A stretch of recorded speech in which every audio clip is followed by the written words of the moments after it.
Hi అందరికీ, welcome to నందు kitchen. ఈరోజైతే మనము మామిడికాయ పచ్చడి ఎలా చేసుకోవాలో చూద్దాం. ఇందులోకి దోశ కూడా సూపర్గా ఉంటుంది. సో మీరు కూడా ఒకసారి ట్రై చేయండి. ఇదేంటి ఇలా చెప్తుంది, అందరికి తెలిసిన విషయమే కదా అని అనుకుంటున్నారా? ఒకసారి మీరు కూడా ట్రై చేయండి. దోశ మామిడికాయ పచ్చడి టేస్ట్ చేయని వాళ్ళు కొంతమంది ఉంటారు కదా. సో అలాంటి వాళ్ళు కూడా ట్రై చేయండి, తప్పకుండా బాగా ఉంటుంది, టేస్ట్ కూడా వస్తుంది.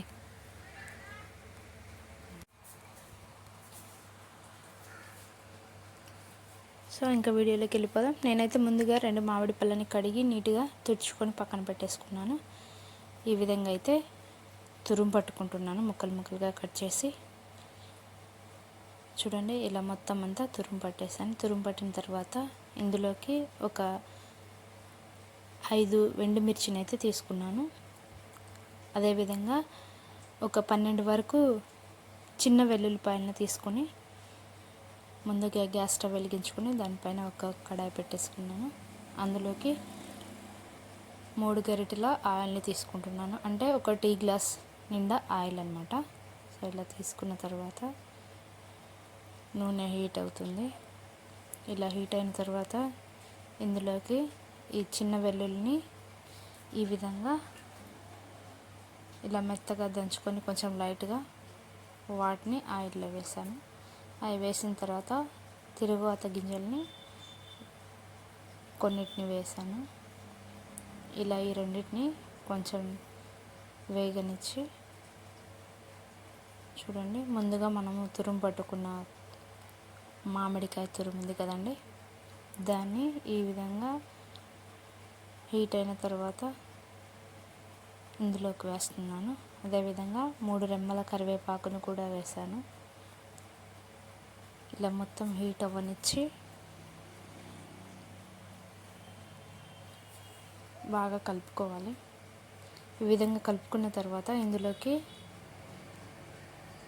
1.5 స్పూన్ సాల్ట్ తీసుకున్నాను. అదేవిధంగా కారాన్ని కూడా 1.5 స్పూన్ తీసుకున్నాను. ఇలా తీసుకోవడం వల్ల కరెక్ట్ టేస్ట్ అయితే వస్తుంది. మీరు కూడా ట్రై చేయండి. నాదొక చిన్న రిక్వెస్ట్, నేను ఛానల్ కొత్తగా పెట్టుకున్నాను, దయచేసి నాకు సపోర్ట్ చేస్తారని ఆశిస్తున్నాను. సపోర్ట్ చేయండి, లైక్ చేయండి, షేర్ చేయండి. ఏ విధంగా వచ్చిందో కామెంట్ రూపంలో తెలియజేయండి. చూడండి, ఇలా మొత్తం అంతా కలుపుకున్న తర్వాత పచ్చాసన రాకోకుండా బాగా మొత్తాన్ని ఆయిల్లో ఉడికించుకోవాలి. ఈ విధంగా ఉడికించుకున్న తర్వాత చూడండి, మిగిలిన సాల్ట్ ఇంకా తక్కువ అనిపిస్తే ఇంకా కొంచెం కలుపుకోవచ్చు. సో ఒకేసారి సాల్ట్ ఎక్కువ వేయడం వల్ల ఏమవుతుందంటే కష్టమైనప్పుడు మనం తినడానికి కష్టంగా ఉంటుంది. సో అంతా చూసుకొని ఈ విధంగా మొత్తం అంతా మిక్స్ చేసుకోవాలి. ఇలా మిక్స్ చేసుకున్న తర్వాత ఇలా ఉడికించుకొని ఒక 10 to 15 మినిట్స్ తర్వాత బాగా ఉడికిందా లేదా చూసుకొని టేస్ట్ కూడా చెక్ చేసుకొని నేనైతే స్టవ్ ఆఫ్ చేసేసుకొని పక్కన పెట్టేసుకున్నాను.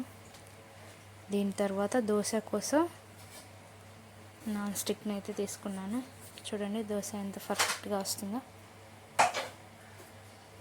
సో ఈ విధంగా దోశ వేసుకొని మామిడికాయ పచ్చడి వేసుకొని తింటే సూపర్ టేస్ట్ వస్తుంది. మీరు కూడా ట్రై చేయండి, తప్పకుండా టేస్ట్ బాగుంటుంది.